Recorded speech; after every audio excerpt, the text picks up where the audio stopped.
Hello and welcome back to the OPL. It's Week 8, Day 1. We just saw ORD pick up first game versus Legacy.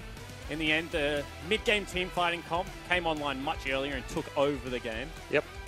I'm Spawn, still joined by Carbon. Mimic likes to have a good yawn in between games. He's a sleepy boy. Is he? He's a sleepy boy, yeah.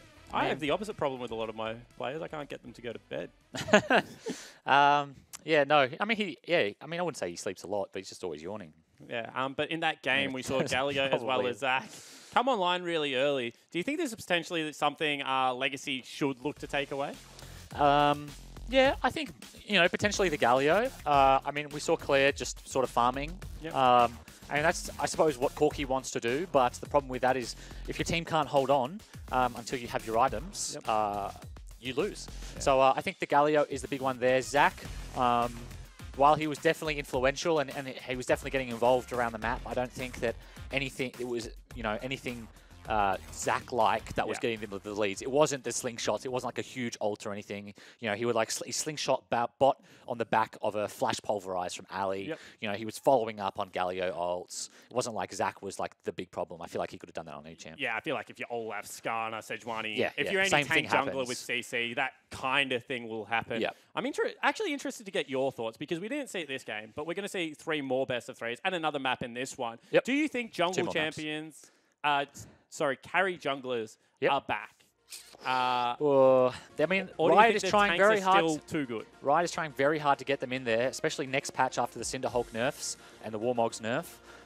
Riot really want carry junglers to be played. Look, I don't know. The thing with the vision change to me was Riot is trying to introduce more aggressive play. They want quicker games. Everyone was complaining about how boring the meta was. But by removing vision, a lot of teams will just become more cautious. Yeah, some slow down. They won't play more aggressive because they're like, oh, the enemy team can't see me. I'm going to play super aggro. Most of them think I can't see the enemy and I don't want to lose the game for my team. And that's what we saw, honestly, with, I think it was ORD versus Direwolves game 1. Where, that game had a 20-minute laning phase because Shern and Spooks didn't spot each other because no one wanted to go for deep wards and they both have very good collapse teams. Yep. And as soon as you didn't see Spooks or Shern, no one made any plays. Yep.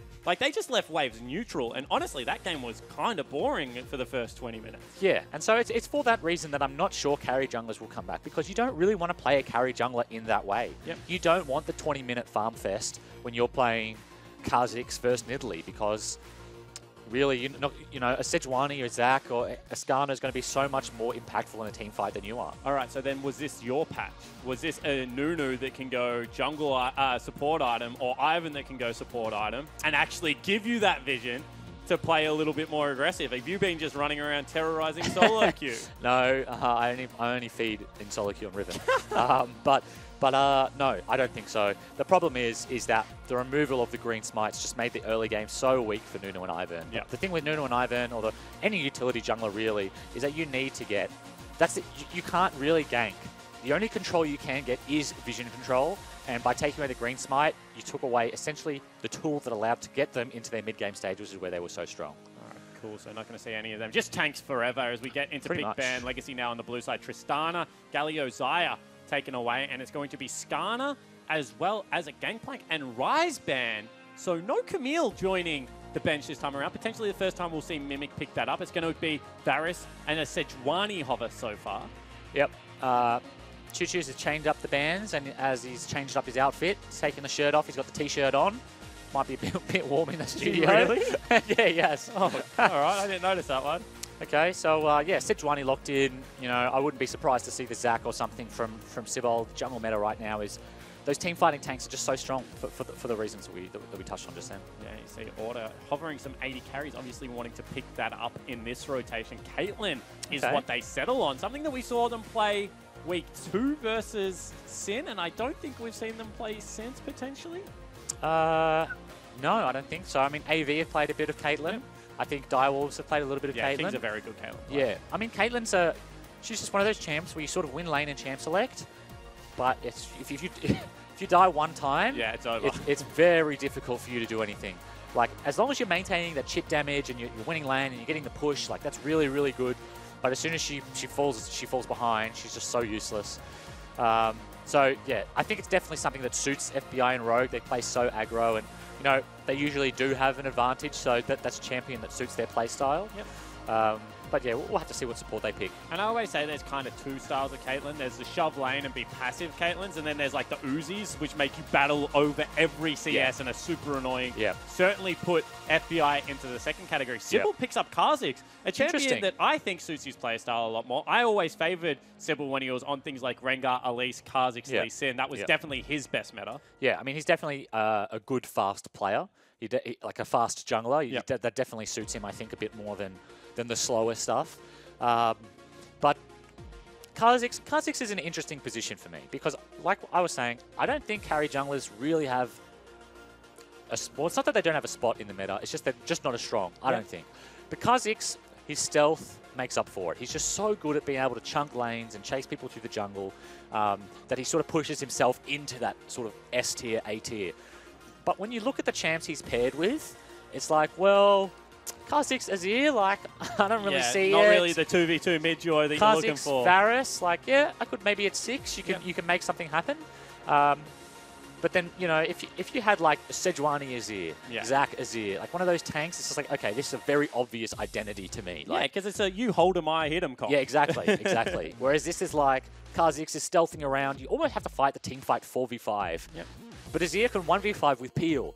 But then also you don't have... So it's like... It's just weird. But they're both just very strong champions. Yeah, I always thought that Kha'Zix was like the best champion with a Ryze or a Cassiopeia. If you have a mid laner like that can throw down miasma so they can't get away, or, you know, that 2-second snare on Ryze, which is so underutilized in the mid lane, he will jump in and do the damage for you. But he just needs people to not be able to move around and navigate that early part of it. Shouldn't jump in, though, by the way. You should stealth in and then hit him. Kids at home, never open with jump. It's a trap. You'll die. Because if you open with jump, the enemy jungler is there, you'll die every single time. Always just stealth in, hit him with the auto, your passive is going to slow them, save your jump for when they flash. All right, cool. There we have it from Carbon himself. He said he feeds in solo queue, but he drops wisdom bombs on the casting desk. Cho'Gath going to be picked up for Tally. Seems to be his tank pick of choice right now. And Ornn going to be locked in one more time by Mimic. And Decoy going to switch it up. Braum is still available, but he is hovering a Taric. Yeah, will be locked in. I wonder why. I'm not sure I know why you would pick Taric over Braum into Caitlyn. Yeah. I mean, all of her damage is up front. All of her damage is poke damage. Taric ult isn't really going to, you know, she doesn't have like a big sustain or like a burst or something that you can like block with Taric ult. It's like, you're going to Taric ult and if you step on a trap, you're still just going to die. Oh! Okay. That's an insta-lock. Gauntlet That's a Throne. Thresh. Caitlyn Thresh, very strong lane. If you can hit the CC, you can layer the traps. Does a lot of damage in a very short amount of time. He's also good for saving the Caitlyn. Caitlyn can play very far up and then just get lanterned out if jungler's in the bot lane. So I like it. I also think Thresh Cho'Gath is a very annoying combo to go against because the one thing Cho'Gath can't do is access your backline. All of a sudden, if he takes a Thresh Latin into a priority target, especially when he's got, you know, Warmog Stoneplate and he can still one-hit you, like the kind of one weakness of Cho'Gath is his mobility, is I guess what I'm trying to say, in a very weird way. And Thresh does make up for that in some ways. Or CC layering as well, like Cho'Gath, his Q can be difficult to hit, but a flash flay or a hook landing means the target's going to die, you know, almost every single time. It's just so much burst. Certainly, as you can see, Swiffer giving the last kind of orders to his troops. Claire looking pretty pensive here, just thinking about how the laning phase goes. About to get onto Summoner's Rift for Game 2 between Order and Legacy. I think this time around, if the game goes late, Legacy definitely have the better composition because Taric with Azir plus Varus, 2 hyper carries, if they are able to survive the initial burst, yeah, absolutely, will just go nuts. Absolutely, but I think it's a sort of a similar tale to last game where, you know, Order are going to be looking for those roams, looking for the early tower damage with Caitlyn, Thresh. Thresh is going to, you know, probably buy Mobies early and try and roam. So it's really a case of, okay, can Legacy hold on while Order pressure them early? If they can, yeah, they probably have a very good chance in this game. I would say that the big change this time for us is that we've got the Kha'Zix. And I think Lucio's trying to sort of band-aid that early game a little bit, trying to make it a bit easier by having a high-pressure jungler. Hopefully this Kha'Zix can put some pressure on the Sejuani and Thresh won't be able to have so much access. Talia won't be able to roam as easily if Kha'Zix takes control. But again, you know, Sejuani, especially with that red smite, is no slouch. Yeah, It certainly is not a champion you do not want to face check in the early game. So it's Legacy versus Order, a little bit more early game flavor for Sybil. Maybe to get some insight into this draft, let's throw it over to Laura and Soul Strikes. Thank you very much, guys. I'm standing here along Soul Strikes. Now, the team's just come out of a bit of a tough game one. What uplifting and enlightening words did you say to them during the break? Well, there wasn't much to say. Just gave them a bit of advice, like we need the river control. We need to play throughout, like pick potential with Sejuani, Varus, and those kind of things. And we're just going to be moving on to the next game. You said in your video, Lucio's Lowdown, that people should be watching out for Sybil coming into this week. And in this game, he's on Kha'Zix. But I wanted to ask you, how do you think Kha'Zix synergizes with Azir in the mid lane? Well, Kha'Zix don't really synergize well with Azir, but look, both of them are very A-tier pick. So that's why we put Mimic on tank. And Kha'Zix should put out some early game pressure. So he should catch Caitlyn or Tilia if they're pushing too far ahead. And as a coach, what do you want to see the team do in this game? What have they got to do to get in your good books? Well, I want to see better river control out of my team, and like it's going to be hard because they have push lane priority, but we should slowly be able to get river control later into the game and show that we can actually take a game off of Order. Well, best of luck with the game, and thank you so much for talking to us, Soul Strikes. All right, cheers. Not a huge surprise that we have a similar opinion, I suppose. Wonder how that came across. Okay, stun out of Decoy. Yeah, very nice stun. That is going to probably be, however, Bone Plating plus Second Wind, which is also a combo that I hope to see nerfed in the very near future. Yep. Because I'm not a big fan of poking people out in lane and then them getting health back from it all that much. No, I agree. I think, I'm not sure why. Normally with Riot changes, you can sort of like picture what it is about the meta they're trying to change when they make changes. But Bone Plating has really got me stumped. I mean, for me, I thought one of the reasons that the meta was sort of boring and they wanted to change it so much was because there's so much access to tank stats for carries. Yep. And Bone Plating fits that perfectly. It's a really easy, it's not a keystone, so you can just take it in the second tree, and it reduces like 30 damage from an ability, when at level 1 your abilities do like between 40 and 70 damage. Yep. So it's like, it's a massive massive stat. Yeah, and we've seen even 80 carries like King just take it on his 80 carry pick when he wants to be neutral in lane, plus a Guardian or something like that. Yeah. Sometimes you honestly get autoed once and gain health. Yeah. Like, I'm not exaggerating. Overheal? Yeah.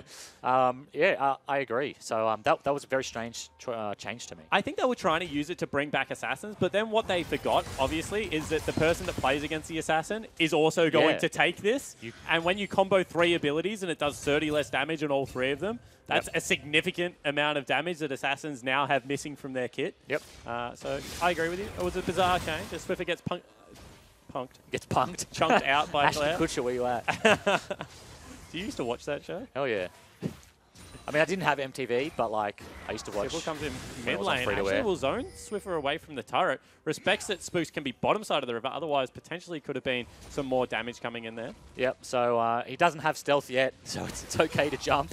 Yeah, nice little chunk burns both the pots now from Swiffer, which is going to be pretty big because Talia, you know, she doesn't need the early push, I suppose, but that's one of her huge strengths is she's able to roam so early and get deep wards in the first few waves. Yeah, absolutely. And even if you overextend against her, she's one of those few champions that at level 3, probably her and Aurelion Sol, honestly, are the only 2 champions from mid lane that can pop up in a lane probably before level 6 and look to do some damage. Yep.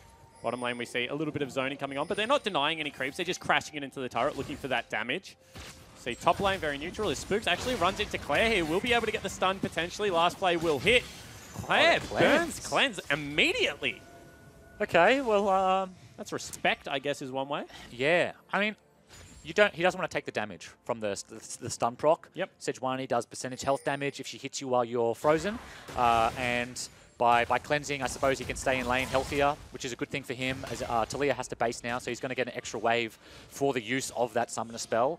Cleanse is a pretty short cooldown as well, so he does have to be careful at Sejuani 6, but it won't be down for too long. Yeah, not the end of the world. Completely agree. As Mimic, once again, is just shoving relentlessly into Tally. He's had to burn his potion, has the shield, so has some sustain, as well as the fact that Cho'Gath just gets about a HP pot back worth of stats every time a wave is destroyed near him.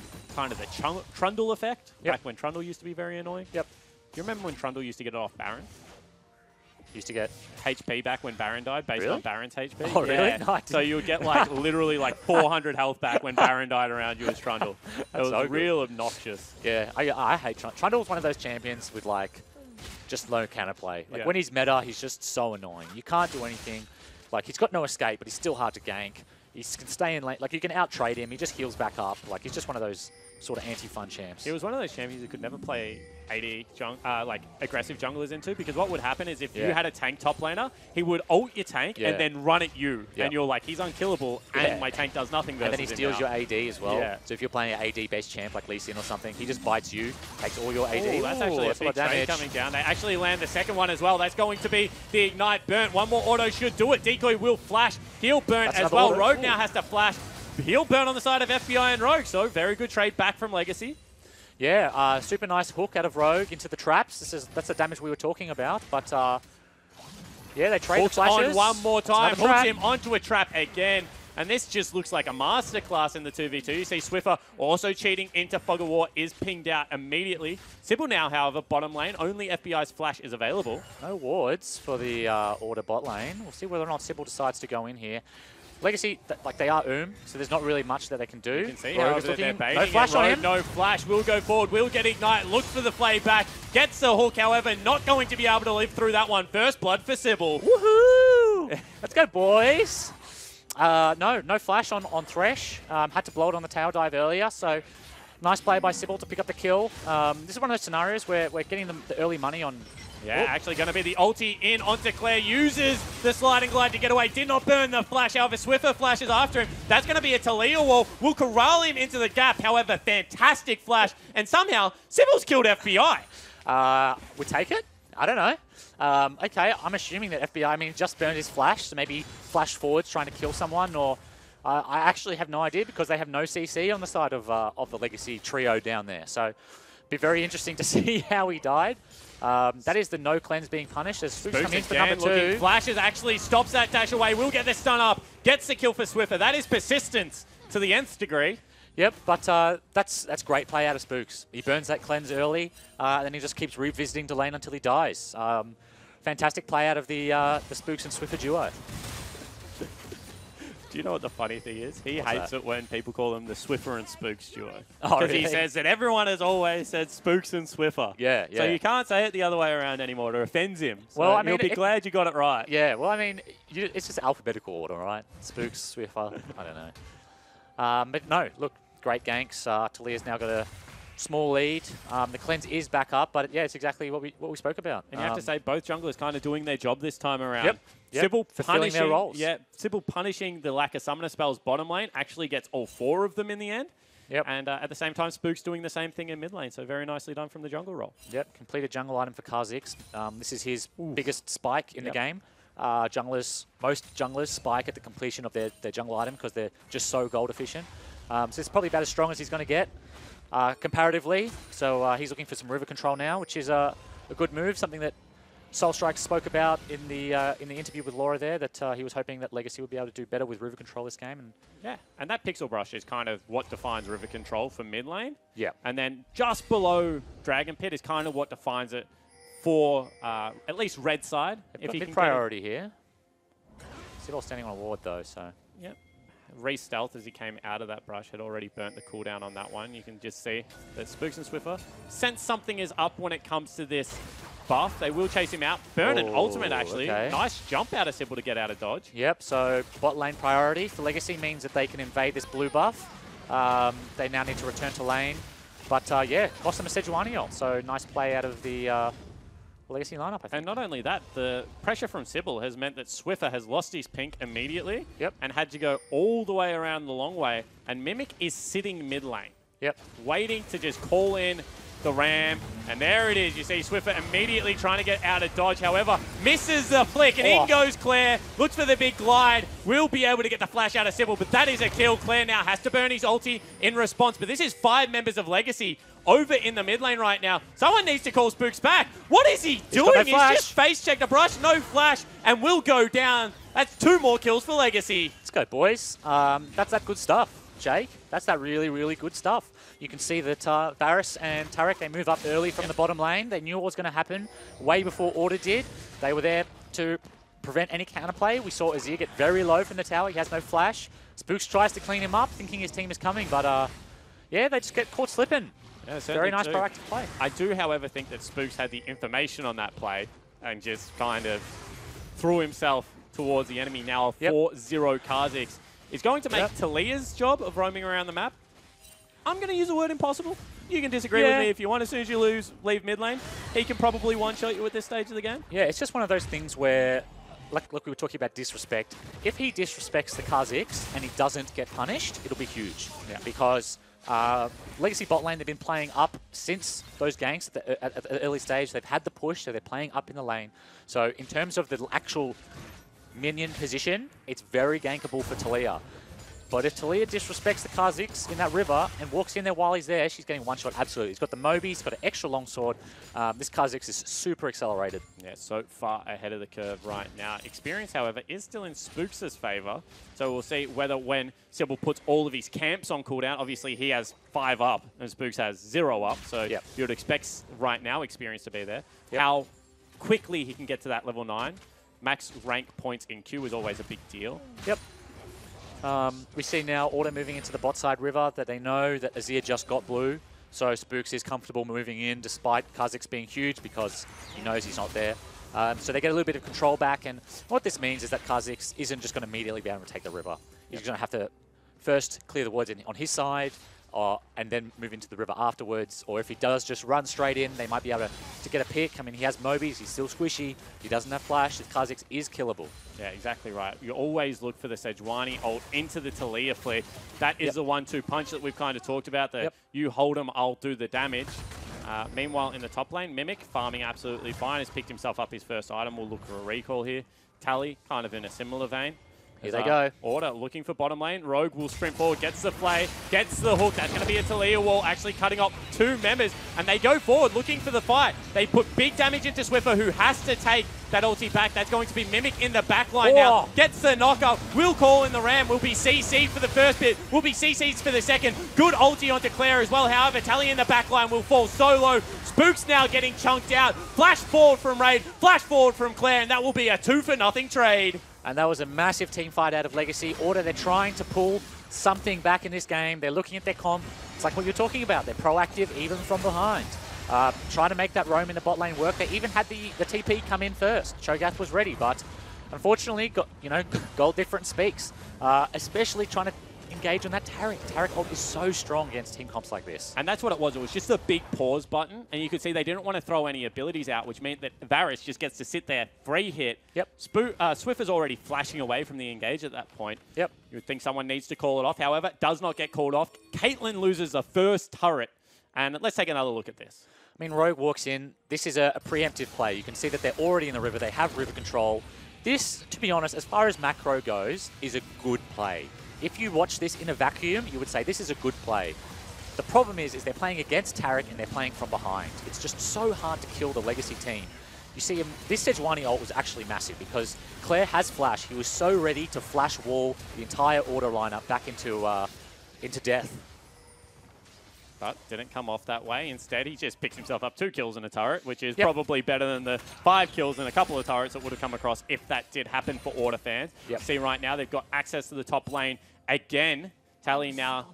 Oh, that's a big play coming out of Sybil. And will just be able to stealth himself around. Gets smited up. Will he fall down? No. Spook's actually the one that needs to fear for his life right now. Claire chasing him forward. Does he get the last hit? Yes, he does. Spook's hands on head. And Legacy are absolutely smashing Order right now. Spooks was not happy about that one. Herald gets dropped in the middle lane. This is going to see the mid tower fall unless... No, Cho'Gath doesn't have the feast, so he can't even eat it. Yeah, exactly right. Won't be able to keep it off the turret. You can see with 3 members here. Again, Legacy are the team to rotate first. They're going to look to break this map wide open. And blue side at the moment just seems to be coming up with the goods because both teams doing very similar things. Sybil, 8 of 8 kill participation right now, having a flip side of his Game 1 performance. No, he's having a monster game. And we spoke about this a little bit. I think he's much better at that faster jungle style. And he's making it work here. He got some early ganks off. Massive play in the bot lane. It's like we talk about with respect in Game 1. FBI and Rogue, they play so aggressively, and if you don't punish them, they will absolutely destroy you. This is just a solo kill straight up. He's just so big. You can't see his build, but he's got Dirk and completed jungle item. Like, this is a This is the nightmare Kha'Zix in your Gold 1 in your Plat 5 promos. Yep. You know what I mean? You play a couple games a week and you're just like, oh, I'm almost platinum. I'm so excited. And then you just get some Challenger Smurf playing Kha'Zix. He's got the void skin and he just goes 50-0. Sibel's he's looking good. He's in the goods. Certainly is, and right now you can see that that experience gap is in his favor. As we said, he had more camps available. That just means that he's ahead of the item curve. He's ahead of the experience curve. Nearly equal with the solo laners is always a nice place to be as a jungler. You just feel on top of the world, honestly, when that's the case. And all 3 turrets knocked down and a 5,000 gold lead means that Legacy's comp, which scales well into the late game, is now well and truly online. Yep. But, I mean, I can't help but think that this is going too well. It's going too well. He already puts the caveat on the game. I don't want to get my hopes up because it's still not 20 minutes. Baron isn't up yet, and there's a little voice in the back of my head that's telling me this might all still be a disaster. Claire has cleanse available, has used the Q forward, however knows he has no bottom side control, does the right thing, just says, hey guys, get me my blue buff, please. This is, and this is something that I thought for years about when I was playing. I love calling my mid laner over for blue because I know during that period he's not going to die. He can't get ganked. Because I'll be like, jungler's bot side in my mind, and I'm like, but the wave's just in a position where, like, I know my mid is just going to keep playing the same way. Yep. But when I think the jungler's bot side and blue's up, I'm like, blue, blue, blue, come get blue. Like, it's, you know, don't you want blue, man? You know you want, but just come. You have 5 seconds, otherwise I'm taking it myself. Yeah. And it just feels like a way you can tell your mid laner not to in without hurting his feelings. There you go. So if ever you want your jungler, mid laner to avoid bottom side of the map, call him towards blue. Even if it's not up, you might trick him into it. As we see Sybil now using that stealth, going to stealth through all the brushes, finds Spoos, is in front of him here. Ultimate as well. So you can see, is trying to stop that charge. Actually gets ulted. The flick is here. The ultimate going to come back across, however, decoy there to block. And now Claire wants the back end of the team fight. Mimic also says, let's just continue it. Gets a flash out of road. And now potentially they can look towards this mid lane turret. I mean, good outcome for Legacy in the end, but I think that's one of the dangers with Kha'Zix. Yep. And I think in general, and I know Sybil does it as well because he just did there. When you're stealthing through the jungle like that and someone doesn't know you're there, it's so tempting to just be like, surprise, here's some damage. But Sejuani can't be slowed. Her passive means she can't be slowed. What's it called? Ice armor, iron armor, something like that. Her passive means she can't be slowed on the first few seconds of combat. And so when you do that, you're doing nothing to her. She usually builds Warmogs as well, so the chunk actually means nothing. Yep. But you're Kha'Zix. If that ult hit, if let's say Decoy ulted out of panic, Taric ult super valuable, all you're really trading it for is like a third of the health chunked from Sedge. It's really not that valuable. No, I completely agree with you. And the other thing is sometimes you need to know that you haven't been spotted and go for the person that's behind the Sejuani. Because the reason Sejuani's face checking like that is because Swiffer wants access to the top laning wave. So, you know, ult pass, look for the chunk onto Talia.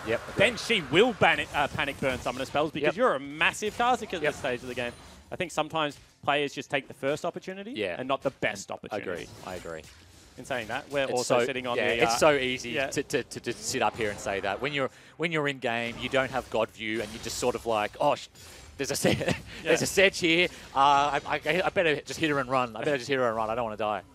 Absolutely, as we see right now, Order 6,000 gold lead down. Not the biggest deficit we've seen them come back from. However, also not the best team fighting comp we've seen them have in the OPL so far. This one certainly feels more early to mid game based. Azir is going to be about 1,700 gold up.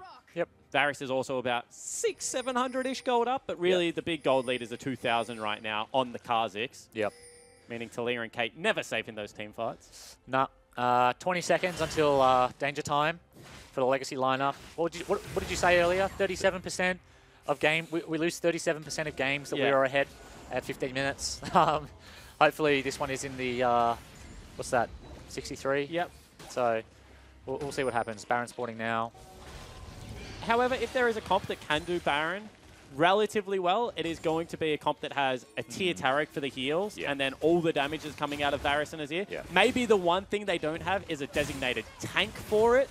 But Taric... Oh, here we go. Oh, here we go. Caught out FBI. That's what I was saying. That is a lot of damage. Look for the 80 carry, and that actually just might be Baron at 20 minutes in. Sybil hops over the wall, puts a ward down, and says, come on, guys. I want another one. Actually, Hook is on landed. somewhere. What's going on? That's going to be Claire. Actually, opting not to do the Baron.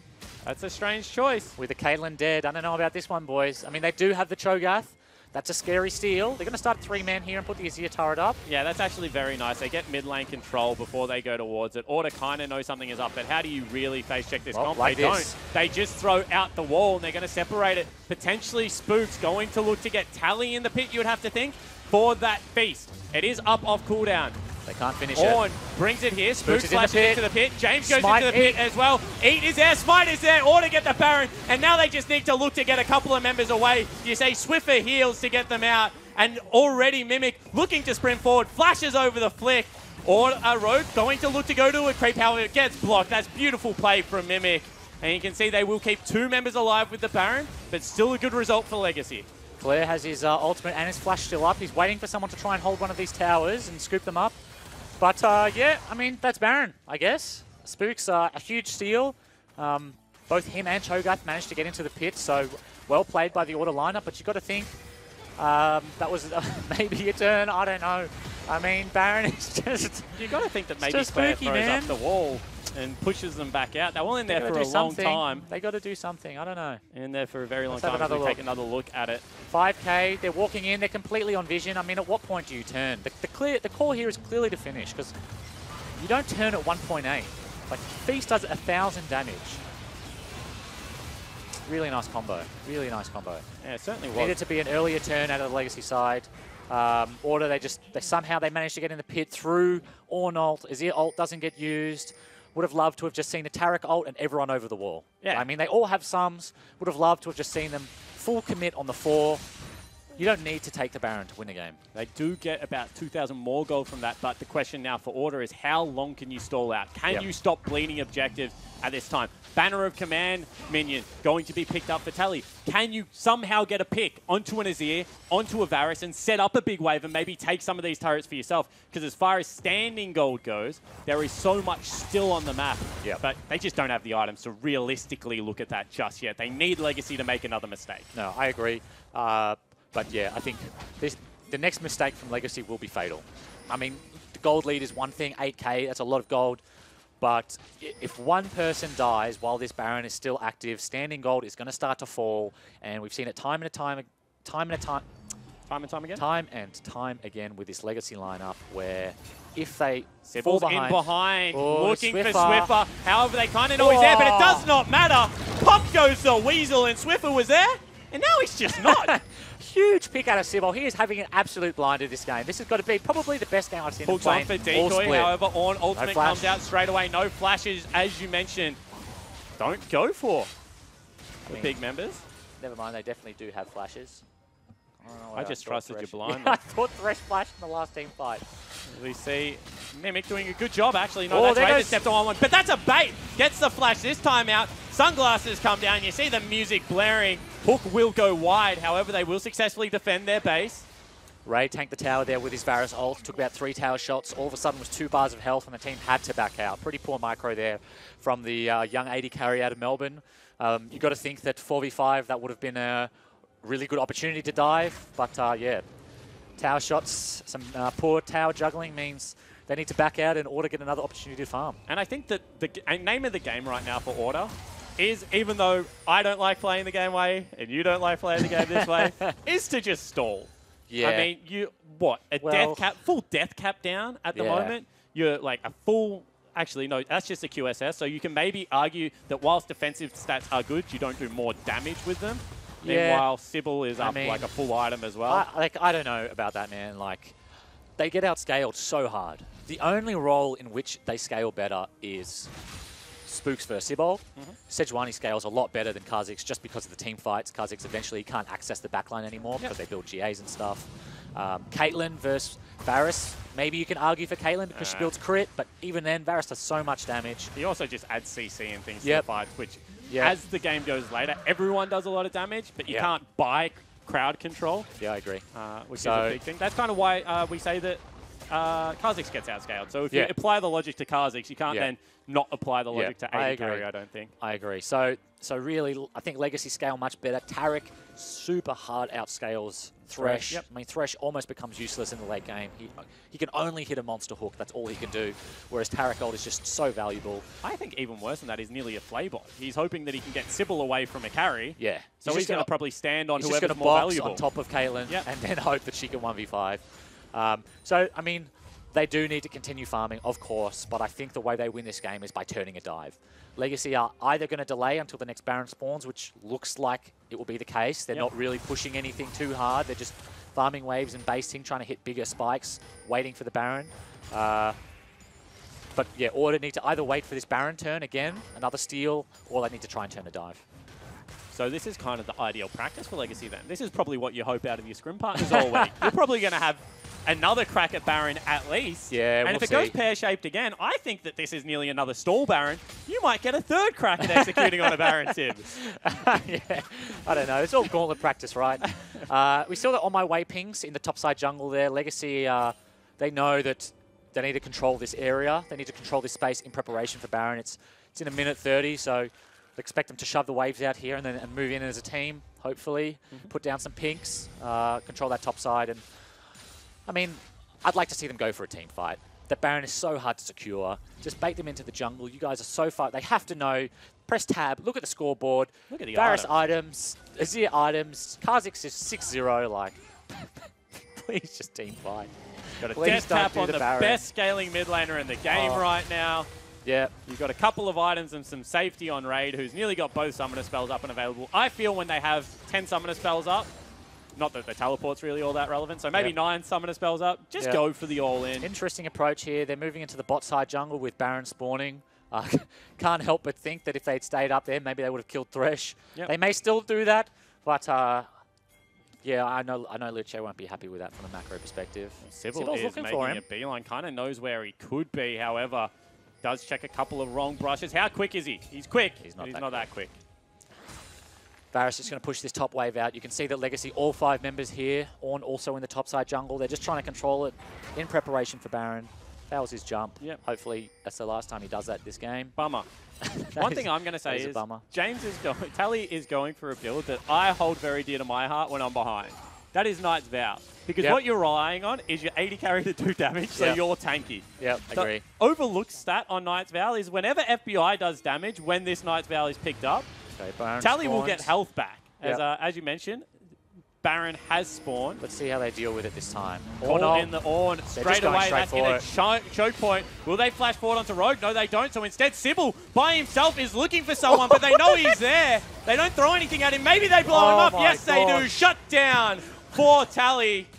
And Sybil is got a bit of a red face. What can you say about that? I mean, Baron spawns and the team just explodes again. It's just something about it. It's just something about it. They got the flash out of Tally. They got the feast out of Tally. And this is that moment. This is that fatal mistake that I spoke about. Standing gold is going to fall. You can see bot lane tower extremely low, and there's a massive pile of minions there. Order looking to start the Baron. They have excellent Baron secure. If they start this, it's going to be very difficult for Legacy to contest, and they do.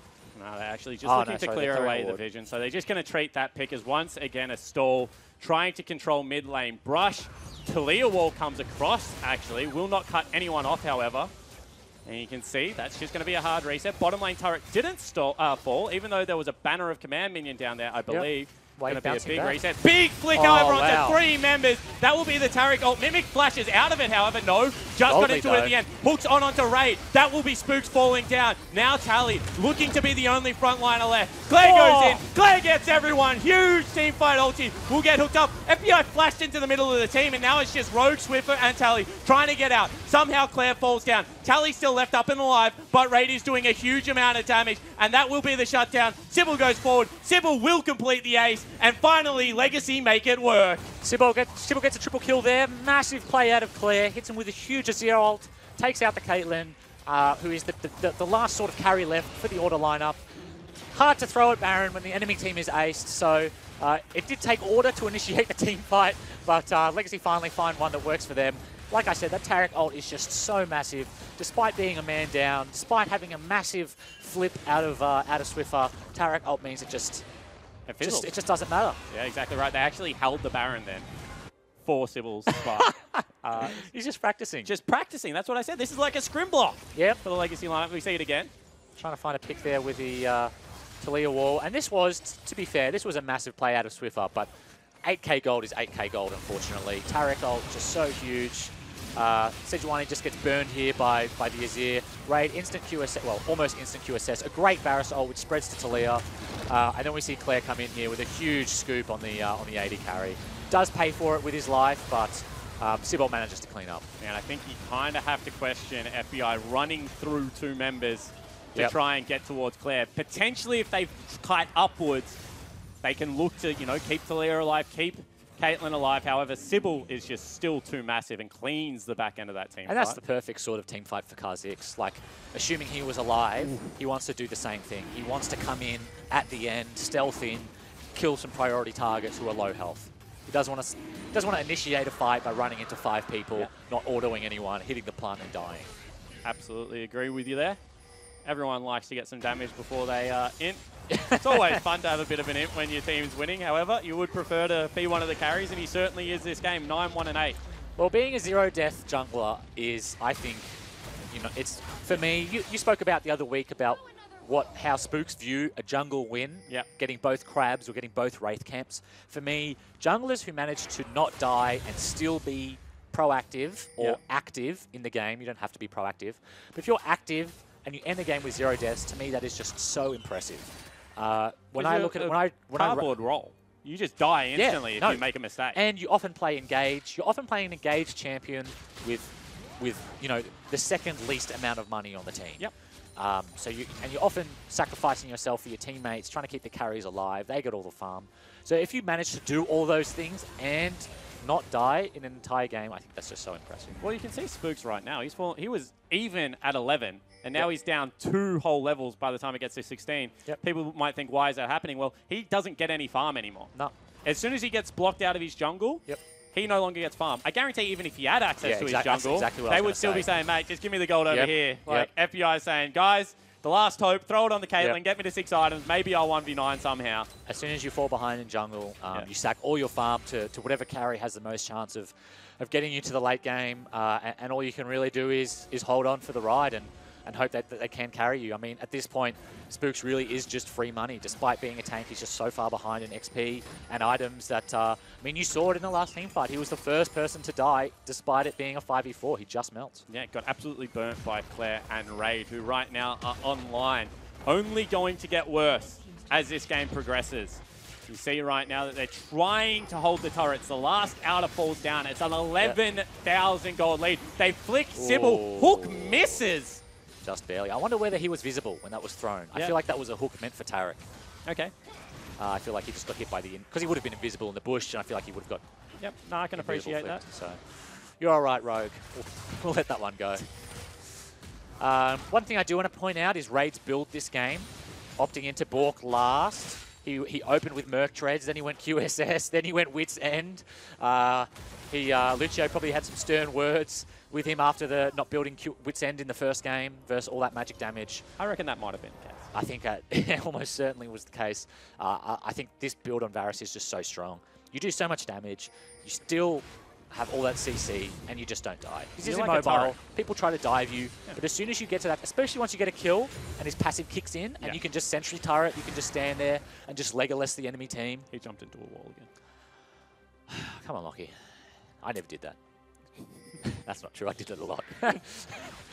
It's hard as jungle because generally you're using your F keys to flip through like where everyone else is. You're trying to, you know, in your case, you're trying to coordinate the next team fight. You're also thinking about all the accounting going on in the back end of Legacy back there. Can I put food on the table this week? Yeah, exactly right.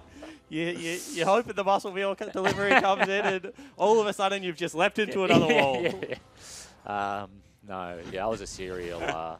I don't know, man. I just got slippery fingers. Oh, that will not hit. Doesn't get that one cancelled. But you see what one auto attack does out of FBI right now. He hasn't gone towards Last Whisper. He's got 3 items and that extra BF. I don't think he can really afford to go Last Whisper. Yep. I mean, he needs to kill this Kha'Zix. I mean, Kha'Zix, he's a GA, but he's still squishy.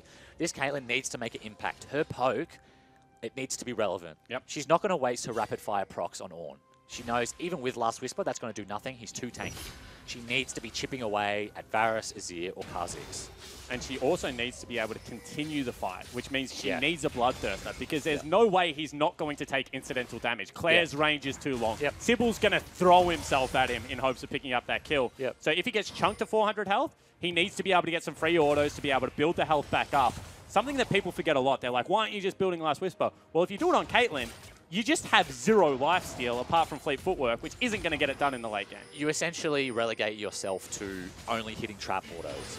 If you build that Last Whisper and you have no staying power, you can only really auto off the traps or the rapid fire cannon procs. You can't actively team fight because just the AoE damage is just gonna shred you. So we see again Legacy stalling out for potentially the 3rd Baron of the game. Try number 3. We gave them about a 2 on a kind day for the game, first Baron. Second Baron, flawless. They killed everyone and then they took the Baron. That is the 10 out of 10 Baron. There's no way that could be stolen. Oh, no, because when Baron, remember Sybil died immediately as Baron spawned? So that's what I'm counting as the Baron. Because it was actually Order's proactivity, part of our narrative, that cost him that second Baron. All right, so you're giving them low scores for both Barons then, so far. Look, 3rd time's a charm. I believe in the boys. They can feel my belief through the cast. Heads of Esports are always the toughest critics. Well, you got to be, right? I mean, isn't that my job? You know, I'm responsible for these guys' performance, but I'm not actually on the Rift anymore. So if I can't be critical, who can? Exactly right. Probably the colorcaster of the someone in OPL, Twitch chat who just sits there and flames them all the time. As we see, Order actually somehow regain control as Sybil was actually bottom side of Summoner's Rift. They're looking to make a pick here. Raid, good is this dancing Elder? shoes. Is this Elder? It is. So you would think that potentially Elder is going to be the pickup as Sybil gets chunked to about 50% health. Player that was a little bit late, but I like the proactive team play there. What I would love to see here is a 4-man Baron contest and a Kha'Zix Elder solo. Can you solo Elder? Elders. Oh, actually, did they buff the damage on the new one? Yeah, they did. Okay, well then maybe they can't. I think that you can send potentially Varus there, however. Yeah, maybe a 2-man. Yeah, I reckon he can. But I feel like you need 4 people at Baron to convince the enemy. Okay. And also, I suppose Legacy, they don't know that Elder's not warded. Hooks on, misses. However, Baron already at 4,000 health. They're going for it. No, they back off. However, Baron going to do a lot of damage, and they choke them out there with that wall. And they're just running to Elder. The ping comes down. They're not going to bother with Baron. They know that Baron is likely to be a disaster, but do they want to give control back over to Order because they could take it extremely quick? Yeah, they certainly can. Ooh, we'll see whether Azir goes to try and do just that. No, he's not looking at it at the moment. No, actually, he just sweeps. He's checking it for wards. Yep, so we'll see whether he goes for it. I feel like if they get... Yeah, so over the wall they go. Straight away, Order say, okay, let's go. Baron is our play. However, that Elder Dragon has fallen so quickly, and the hook still misses. I mean, at this point, I think you don't even bother with a Baron. And I don't think Legacy are going to. I mean, they have the Elder. Why risk the steal? Just go for the team fight. You're so strong. You see, nice ward into the Raptor camp. Will spot out that play from Tally. He was fishing for some CC. Yeah, Ray and walking still, the dangerous way. Legacy looking towards that Baron buff. You'd have to think they do it so incredibly quickly. They would one-shot this now. Yeah, and Order just give it. Yep. Well, that's one way to do it. One way to get Baron, you just don't do it. Go do another objective. You just do something else and then hope that afterwards they give you the Baron. So, no, I think macro-wise that was extremely well played by the Legacy team. And Baron banner creep rather in the bot lane. Maybe they'll finally take a tower. Or don't have a single tower. Or you know what? If this had been if they didn't have those 4 kills, this would be a perfect game almost. No dragons, no Rift Herald, no towers. This is reminiscent of the Direwolf series from us a few weeks ago. Certainly is, and this is what I think everyone around the league has said, is that when Legacy fire one at a time, it doesn't look pretty, but it looks like you have some good players. And everyone's just been waiting for everyone to play well at the same time. Yep. And right now, you've got literally 2 deaths on Claire, otherwise a faultless game, apart from the fact Mimic just let a turret fall down. Oh, hang on. As they actually just peg an ulti at Decoy, who gets the heck out of dodge. Cost him his flash, but Tarek flash not that huge. Is he going to hit this Sejuani? No, he's learned. He learned. He's got himself the Evolved Wings as well as Evolved Warple Spikes and the Evolved R. Is that the right build nowadays? No Q? Yep. Yeah, no point taking the Q. No flash here. Gets CC'd up, however, does not burn the ulti just yet. Will come down now as they look for the engage. They will call in the ram and they will push Order back. That's Sybil a jumps stopwatch in. use. Sybil on the backline will get hooked up. Big damage coming across from Order. Will get chain CC'd. Will fall down into GA. Is the trap on him already? Will get blown up. However, they've already taken down the first inhibitor, and Legacy will continue their push. No, they just back away. Well, it cost them one of their members, but Legacy managed to break the base. Good hold there by Order. For those that don't know, by taking an inhib, it's about a 2k gold swing in the opposite direction if you don't end the game during that inhib. So basically, these super minions are going to deny Legacy from farming the top wave, and it's going to result in about a 2k swing if they don't manage to end. But it looks like they're trying to siege the second tower. They know that they're still strong. And you can see Claire over the wall is just putting in so much damage. Tally is really looking for him here. Misses the silence, however. You feel like that would be a Spook's ulti off if they're able to get it done. They cannot, however, because Spook still doesn't have it available. Well, cleanse up as well, so they know it's a bit risky to engage on Claire. He's got all sums and he's got the dash, so burning the ult like that might open up a window for Legacy to dive, because Varasol is back up and the all-null. Yeah, absolutely. As you can see, Order just relegated to farming in their base. That is a huge creep wave. Tally will come out of the base to try and answer it, however, sees all those members and will just scurry back into the base. Looking for a hook, not on. Land. And you see that they're for a wall. Pushing them off the turret. That wall used purely to get access to this creep wave. However, Parasol good comes out. ultimate from Raid gets knocked up. Will spread, and they can't really get anything happening here. Kha'Zix is back on the map though. He's shoving in the mid wave. He won't have Baron, so that wave won't move quickly. But top wave is going to crash soon into that Nexus tower. Sybil's crashing the mid wave, so they're putting the pressure on, and Order needs either fight now or not at all. Yeah, exactly right. And Mimic's doing the right thing here. He is hovering the side of the lane that the Thresh is on. Yep. So every single time he gets hooked, it is just going to be the tank. And you can see they walk in mid lane, as you mentioned, and this is going to be 2 inhibitors down. Now potentially Legacy can either look for the end, or they can just march mid lane with Baron still available and take the last one of the game. Eventually, Order going to have to fight. Legacy go for it first. They call out the Ram. They get a 3-man knock-off. However, Creep Wave is now down. And Legacy, no Baron left up and available. Potentially will just look to recall and shot. Taric ult is back up though, so they do have the option to continue sieging. This is bold. I don't think so. I mean, they have two pushing lanes on the side. All they need to do is wait. Legacy, if you look at their items, what are they going to buy? I mean, they're pretty much as strong as they're going to get. 80k gold. Spending a little bit extra is probably not going to help that much. They're just going to wait for these side waves to come in and try and break the mid tower. And they land the ulti onto Caitlyn. That immediately is Swiffer going solo. Has to burn the flash to get out. Very nice ultimate out of Decoy. Denies all damage. And that means that Swiffer will go back to base. Potentially have to clean turrets on the Nexus at the same time. But as a 4-man unit, Order are looking to still hold this base. And that's one of the annoying things about Caitlyn, is in that scenario, if they didn't have Caitlyn, that's a scenario where Legacy can then walk up to just tank the tower, because despite the minions not being there, because they know Talia needs to go back to base. Yep. The Caitlyn traps means that no one can walk up, even Mimic here taking a bit of damage, and no one wants to tank that headshot. So Caitlyn, anti-siege coming up valuable there for Order. Certainly is. However, you're going to have Baron buff up in about 3 minutes. Yep. And you're going to have Elder Drake up in about 4.5 or 5 minutes, depending on when my timing was. I'm trying to think back to the game.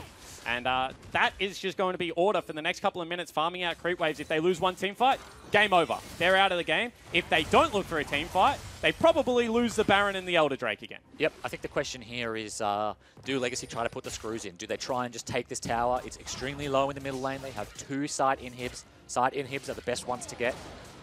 And they have the Azir poke. They have Kha'Zix rockets. They can fish with the Ornn ulti. They have Taric ult if someone does get hit by a CC. So I would say that their siege is very safe. But the Baron is also spawning, and they can risk it. Caitlyn is now full items. That's the only win condition that they have. 40 minutes. You know, the closer Order get to that gold threshold, the less this lead is going to mean. So. But the pressure on the map is a big deal, because if Order want to win the game, they probably need Baron, and they need to march through, what, 6 turrets of the middle of the map or whatever it is. Yep, they do. At the same time, Legacy need to go through 2, and they can go any direction to get towards them. So whether FBI has items or not is irrelevant if they just close this one out clinically. Yep, you can see Sybil working on the bot wave there, pinging it out. He wants to get this wave into those towers already. He wants to force someone to answer that so that they can hit the tower mid. And you're probably thinking, why is Sybil catching it? Well, it was a Banner of Command minion. They need someone not Claire or Mimic in that side lane, and they can't send Raid because probably Order at that stage just pull the trigger and try and kill him. Okay, Waves are crashing into the Nexus towers. Order are opting into just defending the mid tower. I guess you just need to be patient here. We see good wave clear comes out again. FBI will be sent to deal with the creep wave as he does the most damage at this stage of the game. Mimic probably could have stepped up and just tanked a couple of turret shots there. Yep. Not going to risk it. I think Carbon would have. Yeah, they're just not accomplishing anything at the moment. I mean, they're trying to use these waves to put some pressure on, but it's just not working. And Baron's going to spawn as well as the Elder Dragon. So looks like they might just opt into doing one of those neutral objectives and then trying again with a buff. Yeah, you see Sybil, he's trying to bait out a Sejuani ultimate. He's saying, look at me, I'm a tasty little fish. They're not doing Baron, their jungler isn't there. And all of a sudden you see the Baron already 4,000 health. They use the Ornn ulti again. Yes, well, you can't be too careful, I suppose. I mean, Ornn will have pretty close to 40% CDR at this point anyway. Yeah. His ult will probably be up. However, Order are looking now. Swiffer gets tagged up. Will take a lantern out. You can see Decoy separated from the team. FBI trying to march forward. Nice job from Claire over the wall, corralling with the minions.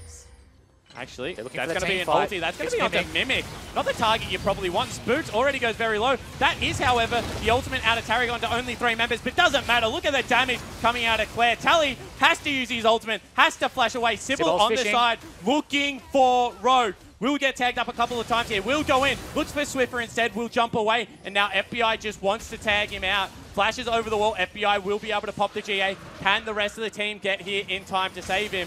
Hook will not land. He steps onto a trap. One headshot. Oh my god, the damage out of Claire is insane. Flash forward out of Decoy. Will pick up in second. Make that a third. Triple kill for the mid laner of Legacy. Teleport coming into the base, and he's just going to catch off Swiffer. This looks like right now it could be the game. And go get Tally. Go for him, Claire. Pick up the pentakill for himself. I think they actually might just look down. No, he wants the PP score. You got to get you.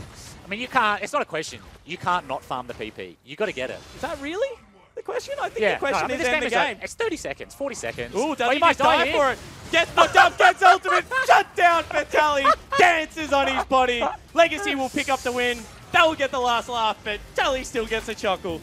Tally gets the kill on his old teammate Claire. Claire doesn't get to improve his PP. Unfortunate for the mid laner there, but takes 47 minutes. Legacy do manage to close it out though. Huge game from them. Massive turnaround from game 1 where they didn't look like they even had a sniff. Loved Sibol and the Kha'Zix. Thought his performance was much, much better.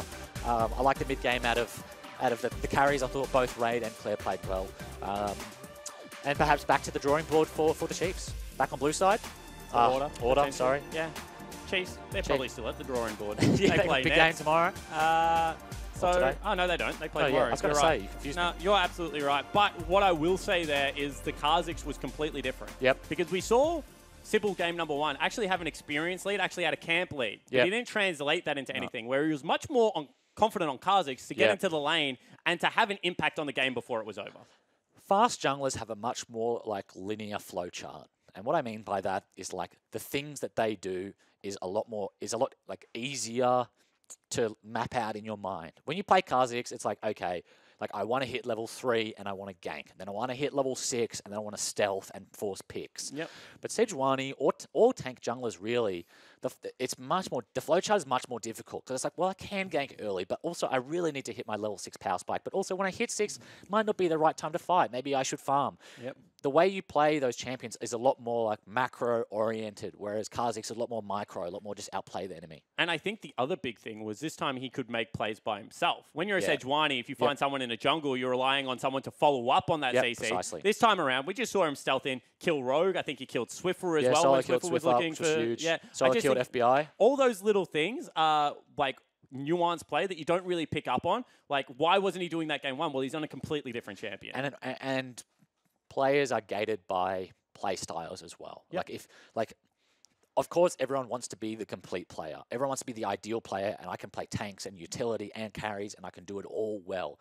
But the fact of the matter is we're human, and some people are always going to be better at some things than others. And I think, yeah, in the case of Sybil, you saw the dichotomy between those two games.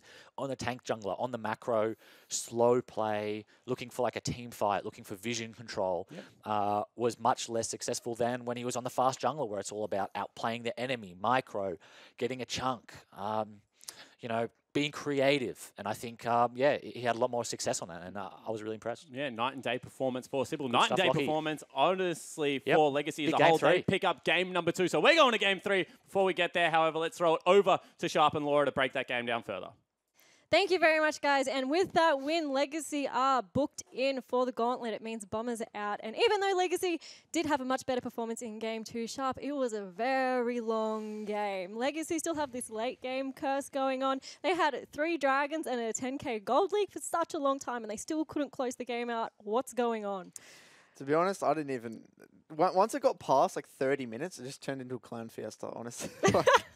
I think that's the correct term to describe this game. I think that this game kind of showed that Legacy have the ability to get that early lead, but still they're struggling on transitioning their leads into the late game. So they really need to, like, straight up, they need to really sort out their late game macro and figure out how to actually close games efficiently.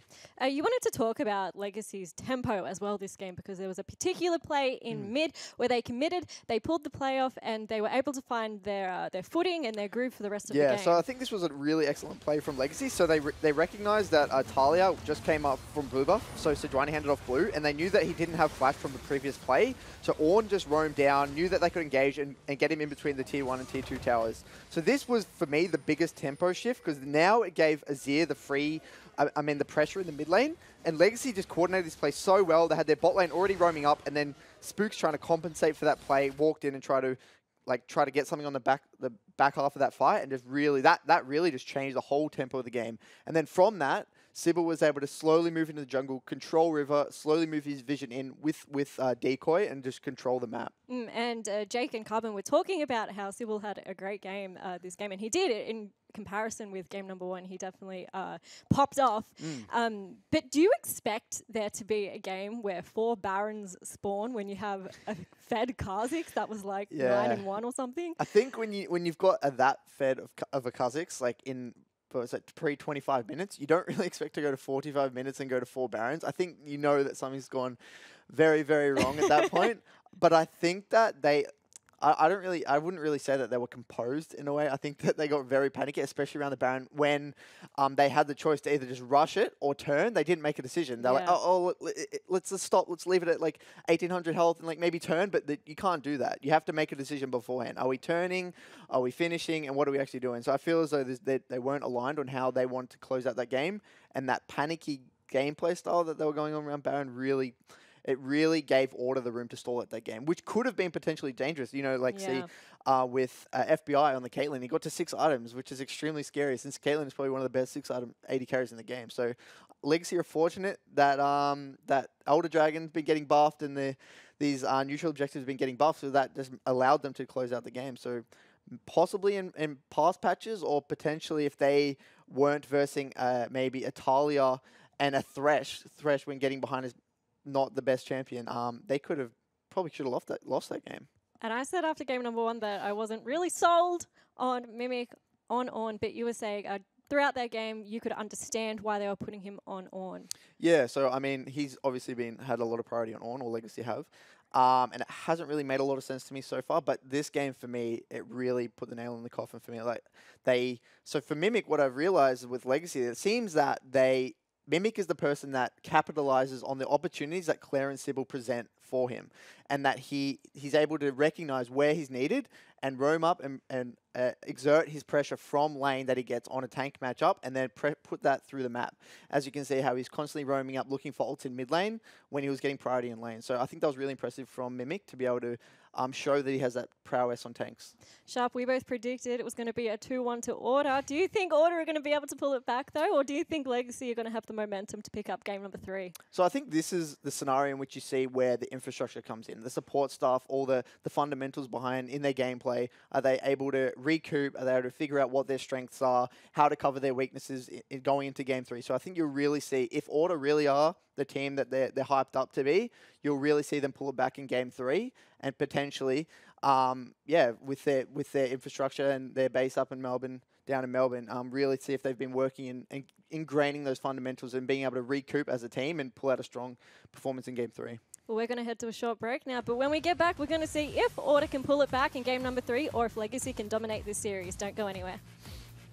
Claire as well, however, Tally in the back line will fall so low. Spook's now getting chunked out. Flash forward from Raid, flash forward from Claire, and that will be a 2-for-0 trade. Eat is there, Smite is there, Order get the Baron, and now they just need to look to get a couple of members away. You say Swiffer heals to get them out, and already Mimic looking to sprint forward, flashes over the flick.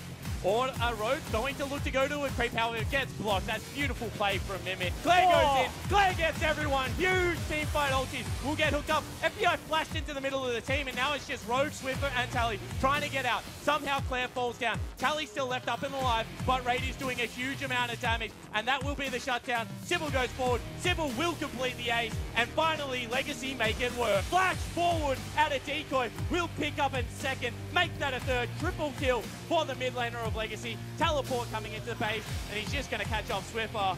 This looks like right now it could be the game. Ooh, does he might die for it? Gets the jump, gets ultimate, shutdown for Tally, dances on his body. Legacy will pick up the win. That will get the last laugh, but Tally still gets a chuckle.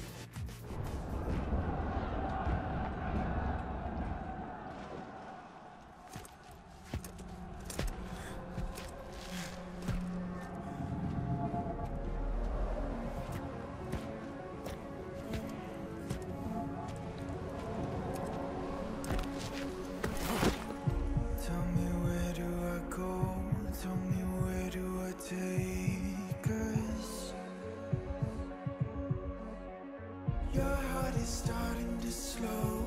May the water be safe.